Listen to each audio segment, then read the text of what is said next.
Hi, Session Shetty here again. End of day 27 out of the 30-day juice fast.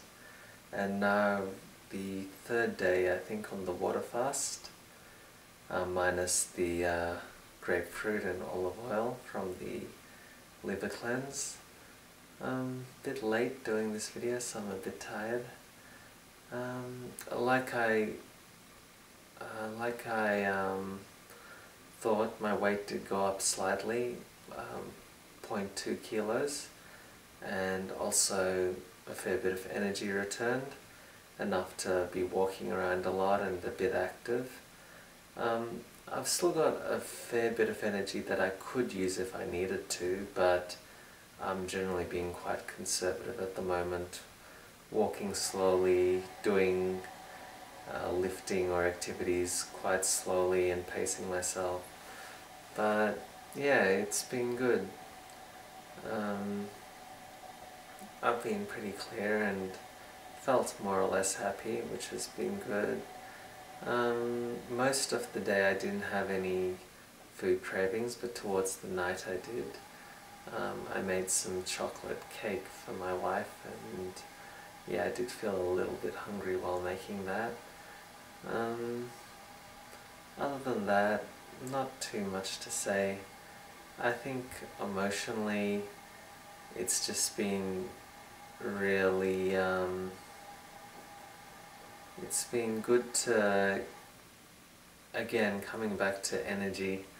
When you're feeling flat, what you think and feel really affects your energy levels more than I thought so. I mean, we've always known on extreme cases that stress and stuff affects your energy levels, but it's never really felt overly measurable because you've always got so much energy reserves. So I think, yeah, coming back to core beliefs, you start to see what really does work for you if your goal is to conserve your energy and what doesn't.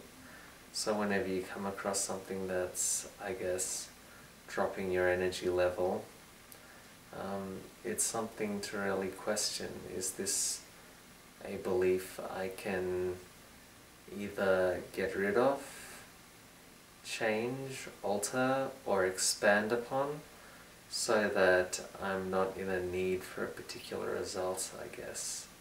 And that's been a powerful way of thinking for me.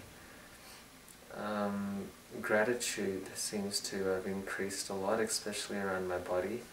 Grateful that I have this body that can do the things I need it to do and or would like it to do, and that it gets me around, I can travel with it,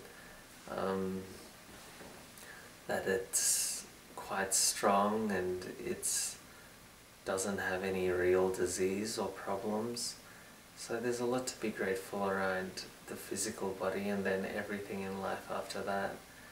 And that's been something that seems to be increasing through this detox. Yeah, it all comes back to changing perspective and conserving energy. So, not too much else to say. 3 more days of the cleanse left. I have to do 1 massage tomorrow, so I think I should be fine for that. And a couple on Tuesday, and I think 1 on Wednesday. But looking forward to starting to get some sustenance again.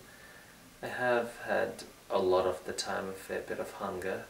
It hasn't really, there's been, hours here and there where it's gone away, but a lot of the time it's sort of there in the stomach region, but it's never been too bad because I haven't given it the emotional charge. I think so often in life a particular sensation or whatever happens to our body and we pack it full of emotional charge, and that gets us in trouble, I think. So I think without charging it emotionally, things seem to be easier, and I can feel when I need to change a belief system a lot easier. Again, all coming back to energy. Anyway, until tomorrow, not too much to say. Oh, I am... Also, my weight did go up to 55.6, and I am getting my hands on some ionized water tomorrow. To speak a little bit about water, I think what I've learned so far is that number one, spring water seems to be the best water. Some springs are better than others for mineral content, alkalinity, and a couple of other tests. The types of minerals in it, whether there's heavy metals in it or whatsoever. If you're talking tap water, then there's all sorts of additives, which is how harmful to you and can get trapped in you, and even dehydrate you more. But the best water seems to be spring water. But the problem is that water is best when it's in, I guess, it's single ion states. That's what ionic water is. And that's what it gets when it is in spring water, with all the rocks and all of the earth and everything. The water gets quite well ionized. And when you have those small ionized particles, that's what readily attaches to the cells and hydrates them well. The problem is when you take water away from its source, which are the springs, it starts to cluster. The molecules start to clump together and cluster, and those molecules can become hard to attach to the cells and hydrate them properly.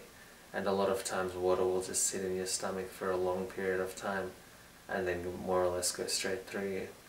So ideally, drinking water straight from the spring is the best for you and the most hydrating, and that's where all the real proper hydration is, where all the real cures have happened. There's been so many stories about people spending time drinking from springs and bathing in springs, and just so many of their ailments just going away and their diseases.